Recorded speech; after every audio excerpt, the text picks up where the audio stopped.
Release last night, the WNBA, PA, the Players Union, they're crashing out.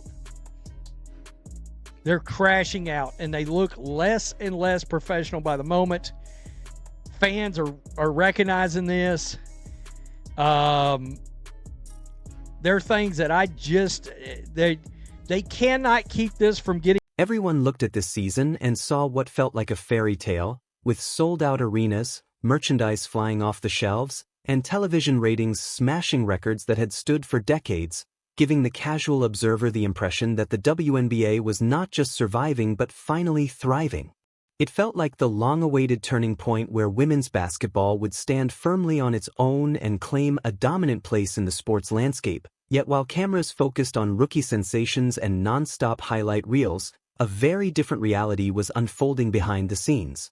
In league offices, red ink was piling up, expenses were skyrocketing, and a business model was beginning to crack under the weight of its own ambition, a reality that Stephen Smith, one of the most influential voices in sports media, has now openly exposed. He is no longer talking about championships or MVP races, but instead confirming a financial situation so severe it borders on terrifying, with the league reportedly bleeding money at a rate that could eventually lead to a total and indefinite shutdown.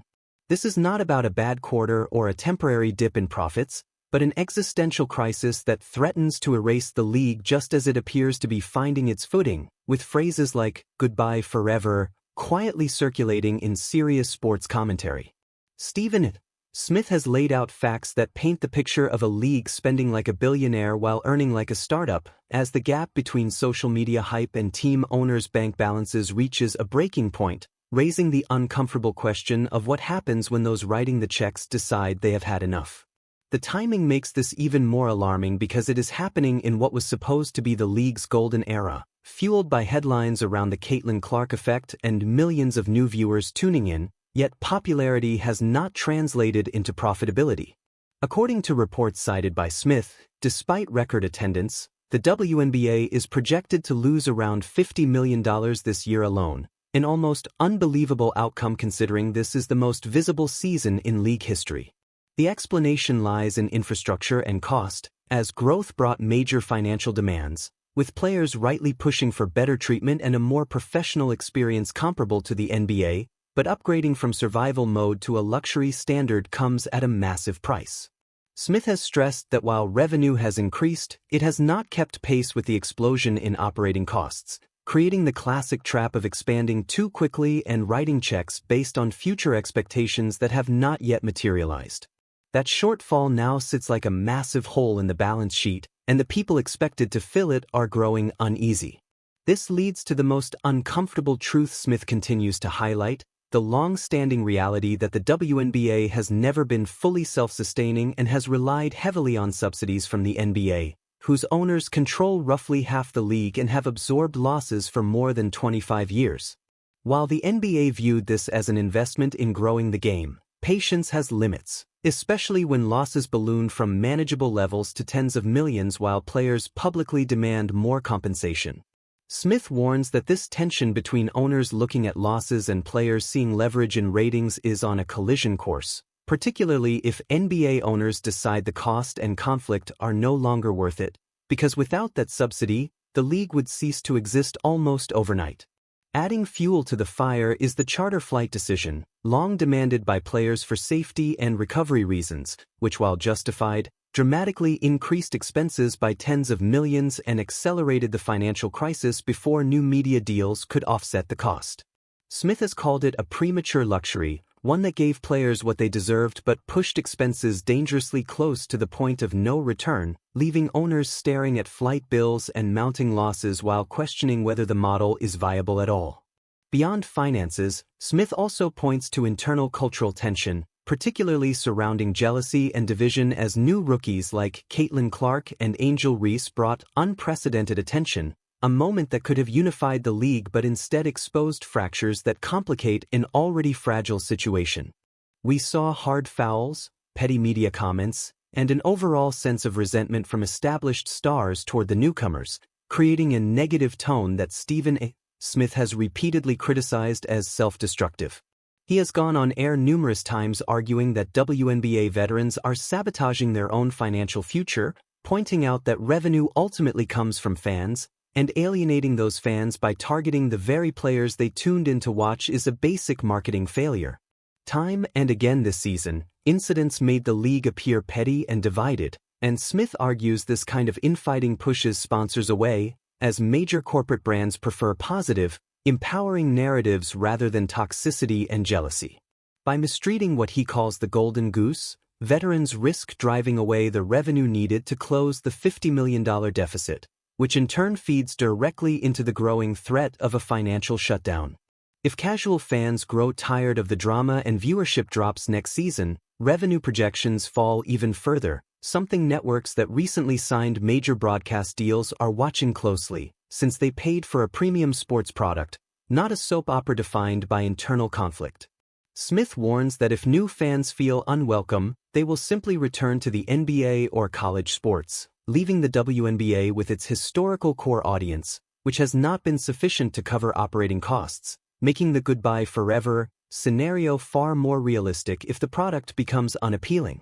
He then points to the nuclear option, the collective bargaining agreement, which could directly trigger a shutdown, as players have announced plans to opt out of the current deal in pursuit of a new contract tied to the roughly $2 billion media rights agreement spread over 11 years.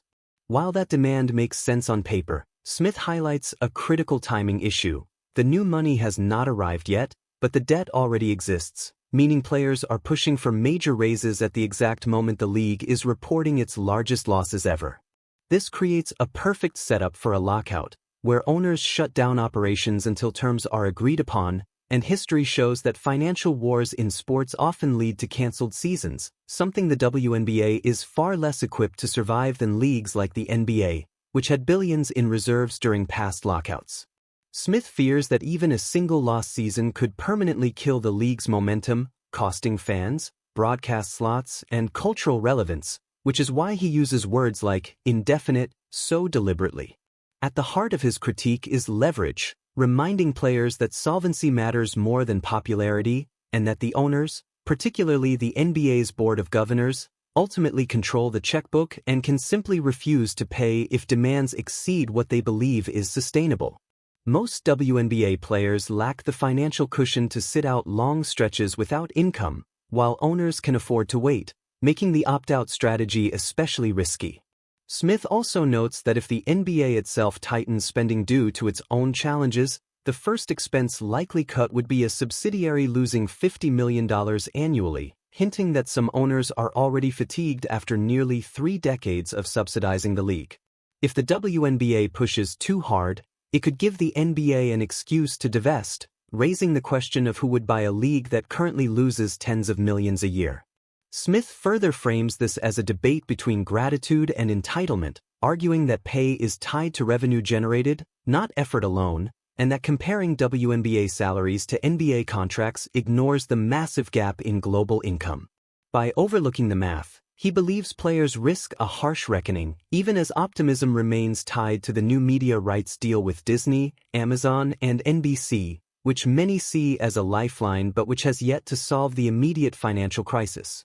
It sounds like a massive sum at first glance, but once you break it down, split across 12 teams with more on the way, and factor in increased travel, marketing expenses, arena rentals, staffing, and operational costs, that $200 million media deal evaporates quickly. It is not the financial windfall many believe it to be. It keeps the lights on, yes, but it does not generate the surplus required to justify massive salary spikes. Stephen Smith understands this reality. He knows the profit margin is razor thin, if it exists at all. So when players opt out of the CBA expecting raises in the range of 500%, they are effectively negotiating for money that has already been spent. That gap between expectations and financial reality is the true catalyst for a shutdown. Once negotiations begin, owners will open the books and point to the $50 million loss. Players may respond with skepticism, calling it creative accounting or refusing to accept the numbers. Owners, in turn, will say take it or leave it, and that standoff is where everything stops. If a strike or lockout follows, the momentum of the Caitlin Clark era slams into a brick wall, shifting instantly from game on to game over. In today's fast-moving entertainment landscape, disappearing for even one season is dangerous because fans move on quickly and rarely come back at the same level. Smith also highlights the risky timing of league expansion, with new teams planned for the Bay Area, Toronto, and Portland. While expansion fees bring short-term cash, they also dilute the talent pool and increase logistical strain. Attempting to expand while renegotiating a labor deal and absorbing a $50 million deficit is, as Smith puts it, like juggling chainsaws on a unicycle. One misstep and everything collapses. To him, this reflects a lack of cohesive leadership focused on long-term stability rather than short-term optics. Then there is the sponsor question. Brands like State Farm, Gatorade, and Nike demand return on investment, and if a lockout looms or the league's narrative remains negative, those ad dollars can disappear quickly. Corporate sponsors are notoriously fickle, loyal only while things are smooth and exciting.